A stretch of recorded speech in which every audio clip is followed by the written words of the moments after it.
The most important thing that I need everybody to understand is we did a survey, and thank you to everybody that took the time to actually reply to those questions. It really comes in handy because at the end of the day, this process is all about you.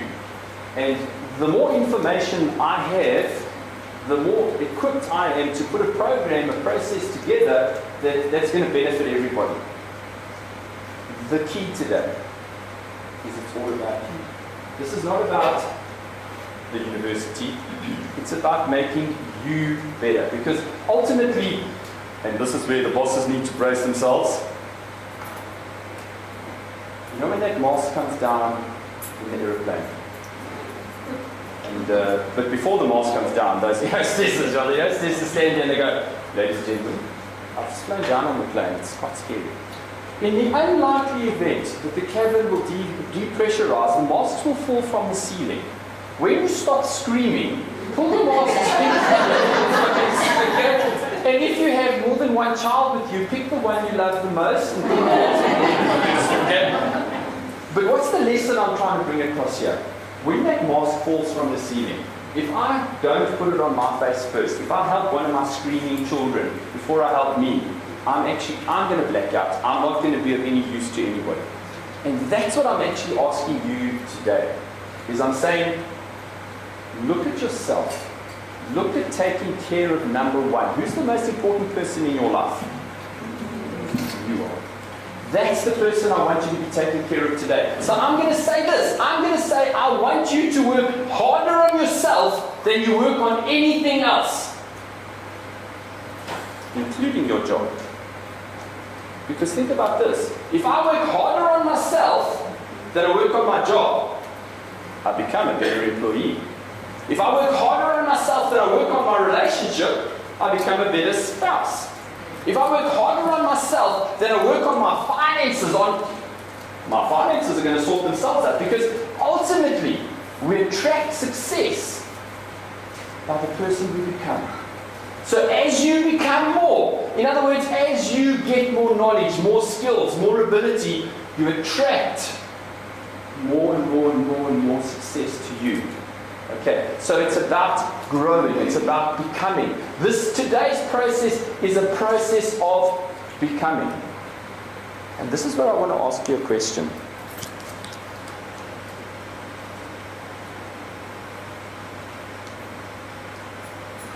We get to know everybody in the room a little bit. See those 4 shapes up on the board?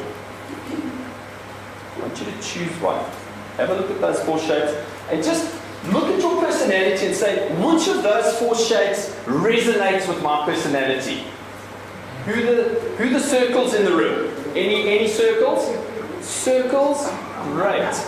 They are people who don't like squares, they don't like boundaries, generally a very undisciplined bunch. Triangles? Any triangles? Oh, triangles will do anything to get to the top of an organization. They are ruthlessly driven individuals, okay?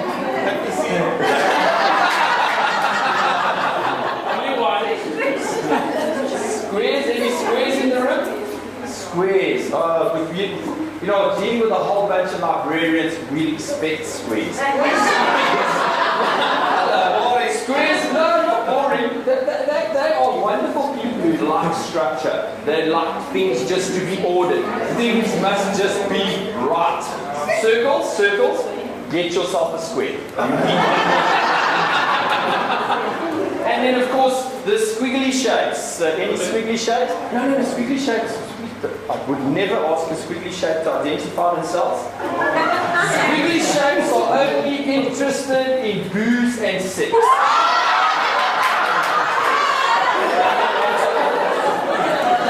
Does anybody in the room want to change this? Squiggly shapes, really. Squiggly shapes are people that they're not bound by typical traditional shapes. They're really out there. They're the creative people. They're the people that think differently. But they're also interested in booze and sex. Okay. I want to ask you a few questions now because one of the most important things we tend to do in our lives is, you know what, that president, if it wasn't for him, I would be successful. You know what, those interest rates, if it wasn't for those interest rates, I would be successful. Besides, the state of the economy is driving me insane. How can I become successful? How can I become a good person? Hello. It's not me, is it? So I'm not becoming responsible for anything in my life. Isn't that giving your power away? Aren't you saying, you know what? The interest rates are controlling me. The fact that the president isn't the perfect person that I would want. The state of the economy is, you know what, the conditions in, you know what, Andrew, come to my office, buddy, alright? You don't know how tough it is in my office. Really? Let me ask you this question. Would you employ you?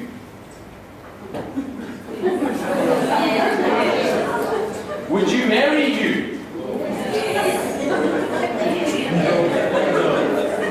Would you be friends with you? Because think about it.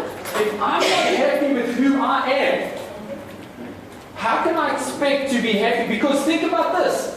You're a mirror. When I see Sagrin and I don't like his behavior, what is it actually telling me? It's a mirror. I'm looking in the mirror. Scientifically proven fact. When you don't like someone else's behavior, it's because they're behaving in a way that you typically behave yourself. Shock. True. So next time you look around your environment and you see somebody and you don't enjoy their behavior, or you don't enjoy what they're doing, what is it reflecting in me? What about myself don't I like in that person?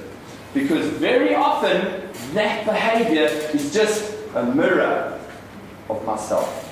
So, I want to be the best friend I can be. I want to be the best employee I can be. I want to be the best spouse I can be. Because how can I expect my spouse to be the best spouse possible if I'm not the best spouse possible? How can I expect my team leaders, the leadership within my group, to want to work with me and grow me if I'm not going to give first? Who gives first? Where does it start?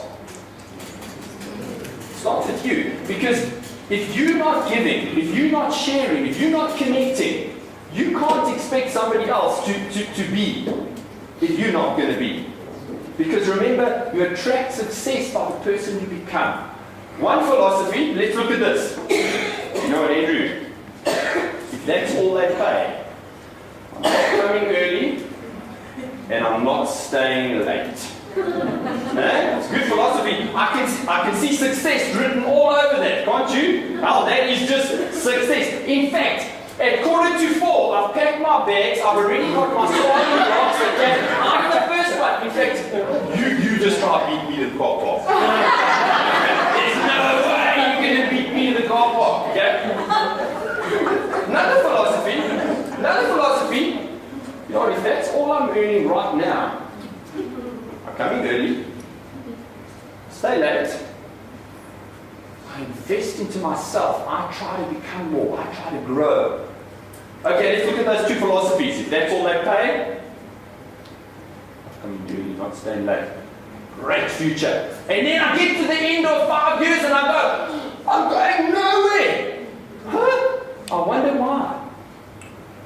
The guy, the lady, comes in early, stays late. Les Brown, arguably the best DJ that has ever DJed in America. He gets paid $250,000 US for a 1-hour talk today. He started off as a gardener. Do you know why he was a gardener? Because the park where he was sweeping the garden, digging the beds, was opposite the radio station that he'd identified where he was going to work. He worked there for 8 months. Every free opportunity he had, station manager's office. Good morning, sir. My name's Les Brown. I want to be a DJ. Have you got a job for me? Les, have you got any experience? No, sir. Well, then I don't have a job for you, Les. Go! Next morning. Hi, sir. My name is Les Brown. Have you? Les, I told you for the last 6 months, no! 8 months later, eventually he wore the guy down. The guy said to him, Les, get out of my hair, go and work in the news, at least the letter delivery area, the post area where we deliver post around the office, and just leave me alone. That's all he wanted. He used to come in early, before anybody arrived at the station. He used to stay late every single day. He worked Saturdays and Sundays. What was he doing? He was standing outside the DJ box every opportunity he had. What buttons were they pushing? What were they saying? How were they reacting? How were they interacting with the audiences? He'd go home every night, 10 o'clock, take out his hairbrush. Hi, this is Les Brown, and welcome to my shop. He worked himself to death. 18 months later, his break came. He was there on a Saturday afternoon. He didn't work on a Saturday afternoon, but he was there. And the DJ was a little drunk. He had a little radio, really did a good job. And the station manager phoned and said, Les, get on the phone, get somebody in to get that guy off the air. We cannot have this drunkard on the air. Les didn't phone the DJ, phoned his mother. Mom, put on the radio. It's going to be on in 10 minutes. Waited 5 minutes, the station manager was now really stressing. Les, have you got hold of someone? He goes, no, sir. There's no one available. Les, can you do it? He'd been preparing for 18 months. Of course he could do it. He got onto the air. That Monday morning, he was hired as a full-time DJ, and he never looked back in his life again. He had a vision. He had a picture of what he wanted to create in his future. And with dogged determination, he came in early. He stayed late. He did what it took. He prepared. You know what Oprah Winfrey says, eh? And it's not look under your seats. There's a... Yes, people, look under... No, not today. She says, what is success? Success is when preparation meets opportunity. So what did Les Brown actually do? He was preparing, he was putting in the extra effort, he was visible. People saw him and saw his determination, saw his effort. Today the man earns $250,000 for a 1-hour talk. What an investment. Yes, he came in early. Yes, he stayed late. Yes, he worked Saturdays and Sundays for 18 months. But what a return on investment. What an amazing return on investment. What are you doing to become better? Are you sitting and going, you know what? I'm just like a paper cup laying in a car park, Andrew. You know what I'm saying? Come to work, sometimes I do stuff, go home, it's not so busy, and you know, and then I'll get to the end of the year and I go, my life's going nowhere. But think about it. A simple thing like going to work in the morning, if you don't have a plan, if you don't know where you're going, you get to the driveway. Do I turn left? Do I turn right? Do I go straight? My life. I wake up on a Monday morning. Do I invest some time into learning, studying, growing? Or do I just arrive? Because if I just arrive,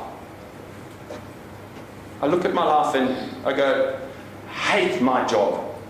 It's in my way. You know what? 80% of heart attacks happen at one time in the week. Does anybody know when that is? 9:30 on a Monday morning. And there's no physiological, biological reason why our hearts should attack us on a Monday morning. But they do. Do you know why? Because we hate our jobs so much. We cause ourselves such unbelievable stress that by 9:30 in the morning, our heart jumps out and attacks us. Because we look at everything in our life and we say, my job is in my way. How am I going to get through my day? In fact, I'm going to get through the week. I'm going to work 49 weeks this year so that I can go and spend 3 weeks doing what I want to do because I hate what I do so much. Huh? And we wonder why we're unhappy. We wonder why we're not fulfilled. We wonder why we're not improving, growing, becoming more. Because everything is in our way. Through. I am a victim. Same situation. I go to work. I have a picture of where I want my life to go. My vision is clear. Everything now is on my way to that vision. On my way. And what am I doing? I'm not getting through my day, through my week, through my month, through my year. I'm looking around my environment now with new eyes. What can I get from? What can I get from you?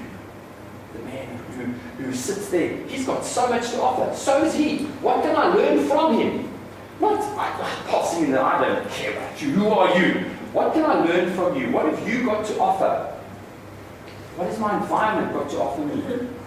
What am I going to learn today? And I'm going to go home that night and I'm actually going to go and I'm going to go, what did I learn today? And I'm getting something from my day every single day. I wake up every morning.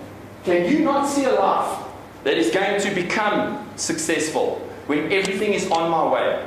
When I'm looking to get as much as I can from everything in my environment. It's the same day. It's the same people, it's the same job. All I've done is look at it. Because if you want the world to change, can I change the president? Can I change interest rates? Can I change the state of the economy? There's one thing I can change. What is that? I make the choice to change myself. What can stop me? So in other words, if I want the world to change, I need to change. If I want the things in the world that I look at to change, I need to change the way I look at the things in the world. It's no longer in my way. Everything is on my way. As long as it's on my way, I'm getting something from it, and I've turned from a victim into a victor. I now go home every night excited about my day versus let me let my heart attack me on Monday morning. Okay? Which life do you want to lead? The same situation. If you could change your job tomorrow, if you could change your circumstances tomorrow, if you could change your spouse tomorrow, think about this. If we look at our spouse, scientific fact, 80% of our spouse is perfect to us. 20% we hate. True. Fact. When we're in love, and we're in the beautiful romantic part of life, we see only the 80%. Okay? They are perfect. You know what? Oh man. Let us start getting into those difficult times. 80% we don't see. All we see is the 20% that drives us insane. We hate that person. How does something change from incredible love and unbelievable desire into, well, it changes because you change what you look for. Think about it. You decide you're going to buy a Toyota Corolla. I have not seen Toyota Corollas for months. All of a sudden, all I see are Toyota Corollas. I promise you, the minute you decide to buy one, the road is flooded with them. Really? or is it just our heads? Are we just now looking for something? Well, let me tell you what it is. Our brains don't come. We've got this incredible tool in our head, but it doesn't come with an operator's manual. let me give you some operator's manual stuff. Okay? Right at the base of your spine over here, something called your RAS, your reticular activating system. It's a neural net of nerves. For want of a better word, it's your Google search engine. Yeah. So what do we do with our Google search engine is, Our bodies, right now, your body is being bombarded with 400 billion bits of information. 400 billion. We would go insane if our brains had to try and manage all those 400 billion bits of information. We'd go insane. So this little thing over here says, okay, tell me what you want me to give you in your conscious mind. And you go, well, you know what, I'm buying a Toyota Corolla. So look around and see Toyota Corollas. So what do? All of a sudden, those Toyota Corollas that were 400 billion bits of information are now 2,000 bits of information in my brain. Let's look at my life. I hate my life. Everything is in my way. I don't want to get anything from my day. I just get through my day. I get to the end of the year and I hate my life. What am I telling my reticulating vetting system? Look around and find everything that is wrong in my life. So what's it going to do? Okay, sir, I'm your Google search engine, and I will find all the bad stuff, and I will pour it into your life, and you will have the worst experience you can ever imagine. Or, well, Google search engine. Let's look around our environment and find the 80% that is right, not the 20% that is wrong. Because if 80% was wrong and 20% was right, we as a species would die. Life works. The Pareto principle, the 80-20 principle. 80% is right, 20% is wrong. Stop looking around your environment and programming your reticular activating system. The 2,000 bits of valuable information that's coming into your conscious brain can either be positive, or it can be negative. It's a choice. What choice do you make? Now that you have this awareness, look around your environment and stop seeing the 20% that is wrong. Start identifying the 80% that is right. Because once you start working from a position of it's right, next lesson on your brain. Quick bit of scientific explanation of how your brain works. Our thoughts create our future. Let me tell you how it works. Our thoughts create our expectations. Our expectations create our creative responses. So whatever we create comes from our expectations. Our creative responses create our reality. Well, let's explore that. Everything is in my way. My thoughts. They create my expectations. I expect to have a bad day because it's bad. My expectations. What does my creative capacity now do? Well, let me look around for all those negative things that are going on in my environment, and guess what? I find them because it's bad. What is my reality? Bad. Change, shift. That's how your brain works. Now on my way. I'm in the same job. I'm in the same place. I'm looking for the 80% that's working. Creates my expectation. What am I looking for? What's working? What is my expectation?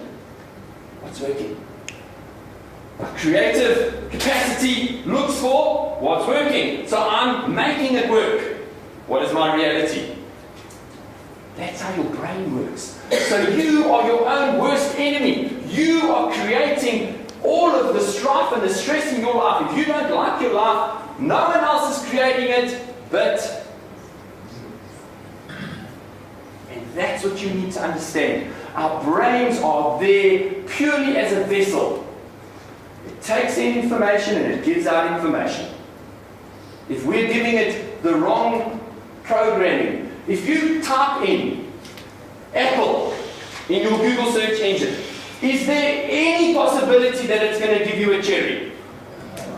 So if I'm plugging in, look for everything that's wrong in my environment into my Google search engine, what do you think it's going to find?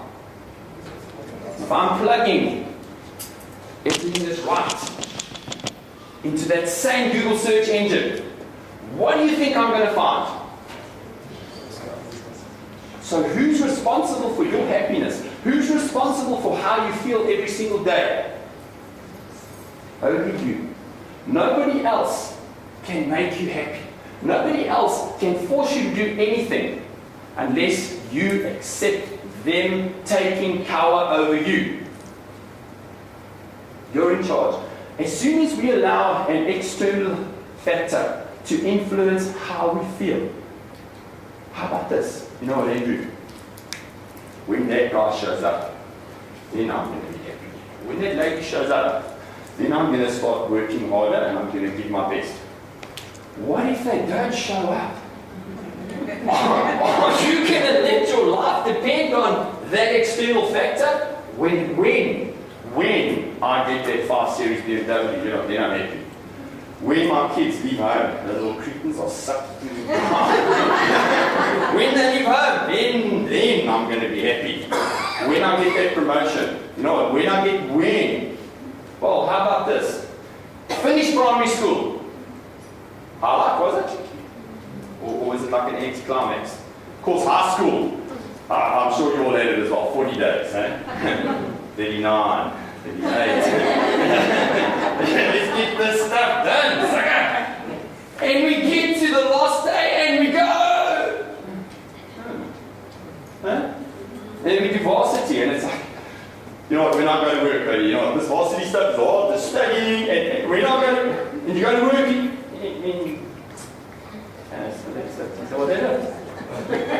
well, let's look at that. When I get my 5 Series, when I get my promotion, when my kids leave to go to varsity, well, they're going to be the highlights of your life. Or they're just going to be another destination. Another, okay, got it. When I make that first million, let me tell you something. It's not a big deal. What is success? Success is a direction. As long as you think it's a destination, when do I need to be happy? Today. Martin Luther King said, what is the most important step in any journey? It's the first step. Today is that first step. The process, listen to what I said. The process that we're embarking on today is a process. We are so accustomed to instant popcorn, microwaves, okay, that we think, you know what, this intervention today is going to be another one of those and I'm going to walk out of here, new person. This is the first step. There's no such thing as a microwave solution to fixing you. There is, if you start to accept that it starts with you, and you make that commitment that everything from this moment forward is on my way. Absolutely, there is going to be remarkable changes. But it's a process. Stop thinking of everything in your life as an event, as a destination. Because as long as you're looking for events or destinations, you're going to set yourself up for disappointment. No destination, no matter how big. Winning the lottery. When I win the lottery, when I win the lottery, I'm going to be happy. Well, look at that. 80% of the people who win the lottery in the USA. Now, we're not talking about tiny little 10 million rand, 20 million rand jobbies like we have here. Okay? We're talking 70 million US dollars. Humongous wins. 18 months after those wins, 80% of those people are bankrupt. 80%. It's not about the destination. It's about becoming more. If you all of a sudden get this massive windfall of a lottery win, the reality is, have I grown? Have I become the person that deserves that? And if I haven't, I'm going to squander it, give it away, use it, abuse it, and never ever get to the point where I feel I deserve it. So I'm going to get myself back to homeostasis. Right now, in this room, is a device that's controlling homeostasis. It's a thermostat. As the temperature in the room goes up, the aircon comes on, and it blows out cold air to cool the room down and bring it back to whatever temperature we set on the thermostat. Your life's exactly the same. You have a point. It's called your comfort zone. You have indoctrinated yourself. You have told yourself that is all I'm capable of achieving, and you will sabotage yourself. You will do anything to keep yourself in that comfort zone because that's where I'm comfortable. Well, let me tell you about your potential. That is your potential. And that's what you're limiting yourself to. And that's what we're wanting to unlock today. Is I'm wanting all of you to become, have, do, and be this. And no longer restrict yourself to this, what did I say? Self-imposed comfort zone. Break out of that self-imposed comfort zone and start to become what you're capable of becoming.